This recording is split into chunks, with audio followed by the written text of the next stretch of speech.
Now, he comes with this very dramatic prophecy, death prophecy about himself, to then authenticate the very same doctrine that you need a spiritual father.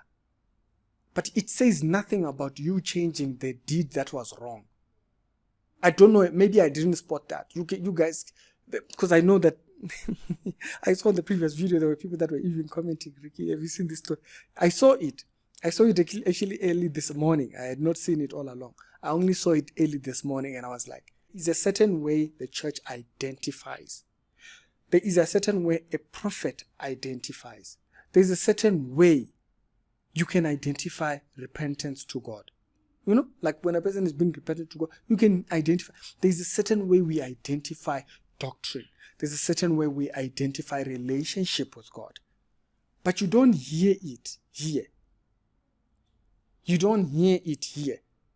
Okay? The first story that we are talking about, this person cares about bringing debate in the church. No, we don't debate. There is a person who is over the house, and that's God, and he has told us how to run in his house. As children of the house, there is a certain way we behave in the house. We don't bring our own rules. So there's a certain way a church identifies. And therefore, with the prophecy here, there's no God. And so there isn't fellowship thingy in the subject. It's him finding a man. So how do you identify that this is anything to do with church? How is this even about church? But yeah, you know what?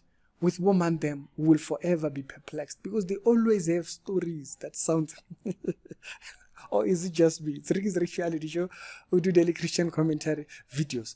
They are authenticating fatherhooding doctrine by this prophecy.